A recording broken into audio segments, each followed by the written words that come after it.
We are now in the final stretch of the 2023 NBA season, and after nearly 6 months of games, head-to-head matchups, and some of the best performances we've ever seen, we still don't have a definitive MVP. Usually by this point in the season, there's a general consensus as to who the most valuable player is.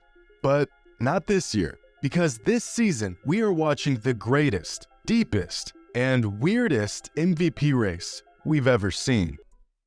In 2021, the MVP race came down to Nikola Jokic, Joel Embiid, and Giannis Antetokounmpo. In 2022, the MVP race narrowed down to Jokic, Embiid, and Giannis. And this season, 3 players have distanced themselves from the rest of the league, and those players are, once again, Jokic, Embiid, and Giannis. We are now 3 seasons into this battle of big men supremacy, and the gap between the 3 of them has only gotten smaller to the point to where we have no idea who should win the coveted award. But it's easy to lose sight of the magnitude of what these guys are doing night to night. Embiid looks like a Shaq-Hakeem hybrid right now, and the league has absolutely no answer for it. 30 and 15 is just another day in the office for Giannis, and Jokic continues to make the NBA look like a side hobby. NBA fans are spoiled, so to demonstrate just how dominant these 3 big men are, here's a list of every single big man in NBA history who finished a season with a PER of 30. That's it.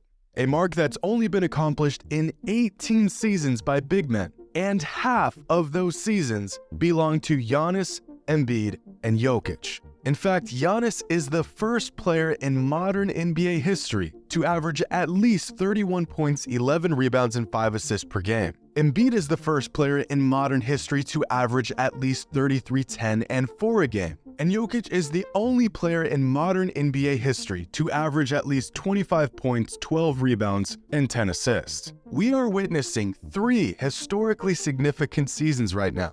Well, actually, despite the MVP conversation narrowing down to just these 3, we're seeing statistical explosions around the league from players who aren't even getting a mention for the coveted award. To put into perspective just how well you have to be playing this season to really have a chance at the MVP, Jason Tatum is averaging 30 points, 9 rebounds, and 5 assists a game, and he's fallen out of the MVP discussion. 30, 9, and 5 a game. A stat line so good that LeBron James has never accomplished it. Neither did Michael Jordan, or Kobe, or Durant, or Bird, or Kawhi. In fact, Jason Tatum is the first and only wing in NBA history to achieve this stat line. And yet, he has no shot at winning the MVP, despite his team having the 2nd best record in the league. But at least Tatum is propelling the Celtics to wins, because Luka Doncic was the favorite to win the MVP coming into the season, but after losing 14 of their last 19 games, his chances of winning the award have completely evaporated, turning what should have been an all-time great season into an utter disaster. Luka is averaging 33 points, 9 rebounds, and 8 assists a game right now. A stat line that has never been accomplished in the history of the NBA. Through points and assists, Luka has generated 47% of the Dallas Mavericks' points this season, which makes him easily the most potent offensive weapon in the NBA. A wide gap on even the league's best players. So, in terms of value, Luka's is off the charts, but still not nearly enough to earn him the title as the league's most valuable player. In 2017, the regular season race for the MVP was a close one. Looking back, some people even referred to it as one of the greatest MVP races in NBA history. The 4 players that rose above the rest of the league that season were Westbrook, Harden, Kawhi, and LeBron. And in terms of game-to-game impact, these were their game score averages for that season. Westbrook leading the NBA with an average game score of 24.9, with Harden and LeBron just slightly trailing him. But over the last 6 years, the game has changed. A lot. Because here are the game score leaders from this season. 5 players, all topping Westbrook's MVP season. The standard for what we expect from the league's most valuable player has never been higher than it is today.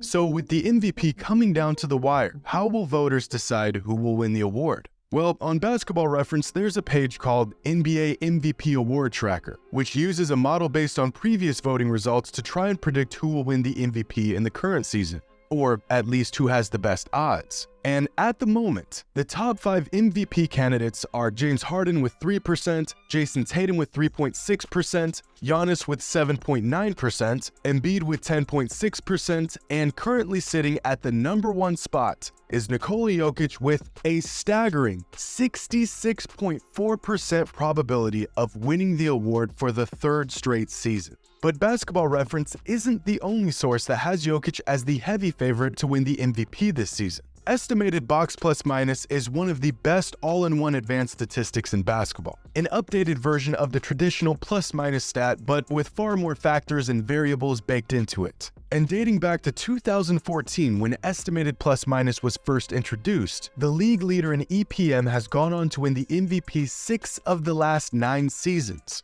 And among all players, the league leaders in estimated plus minus this season are Jokic, Embiid, Lillard, Butler, and Durant. Once again, Jokic having a slight edge over Embiid and a considerable lead above Giannis. But possibly the most revealing metric of all comes from 538 and their Raptor WAR stat. Introduced to the world in 2019, this predictive model is about as convoluted and elaborate as one can possibly get. I mean, at this point, we're about one step away from a course in advanced mathematics. But to find the purpose of this statistic, look no further than its name. Robust algorithm using player tracking and on-off ratings with wins above replacement. Or a very fancy way of saying we used every metric under the sun to reveal how valuable a player is relative to everyone else. It's complicated, but it's good. And in terms of Raptor WAR, here are the top 100 most valuable players in the league. Towards the bottom, you have players like Jose Alvarado, TJ McConnell, and Tyrese Maxey with Raptor WARs around 3. Climb up the charts, and the first player to crack the top 50 is Lou Dort, followed by Austin Reeves and Zach LaVine, all around a score of about 5. Keep climbing, and you'll find the best players in the entire league.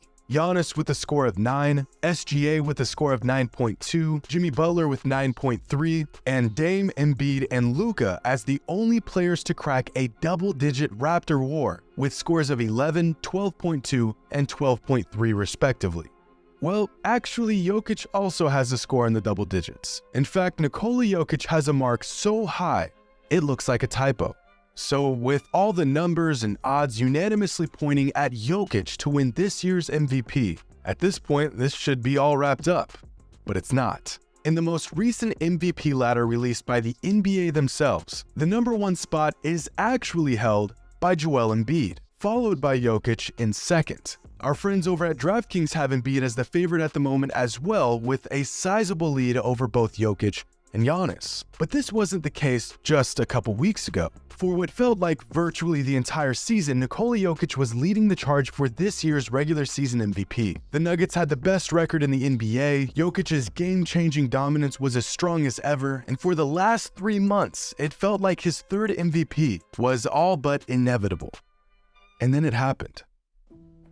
So I didn't know if I wanted to wait to bring this conversation on No Mercy, or was it appropriate for First Take? And damn it, I'm here, so it's appropriate for First Take. So let me get us in outside of our comfort zone a little bit when we talk about the MVP conversation.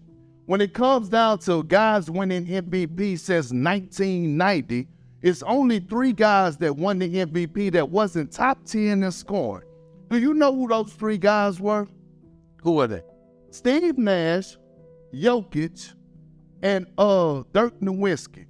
What do those guys have in common? I'll let it sit there and marinate. You think about it. Should Embiid be the MVP frontrunner? Okay, well, don't come giving me this stuff about a triple-double. I don't want to hear that. Early in the season, about 25 to 30 games into the season, he was actually around 9.5, 9.8. And then all of a sudden, he started searching for them assists to get it up above 10. So don't come giving me nothing about a triple-double. And don't come up here telling me about... Oh my God. Are you sitting here and saying Nikola Jokic is having his numbers padded? Is that what you're saying? You heard what the hell I said. Stephen, I mean no offense to you, and I mean no offense to First Take, because I think this show is extremely valuable. It is an honor to be on this desk every day. It really is. But what we've just witnessed is the problem with this show, where we create narratives that do not exist in reality. The implication, what you are implying, that the white voters that vote on NBA are racist, that they favor white people. You just said that. Yes, you did. Yes, you did.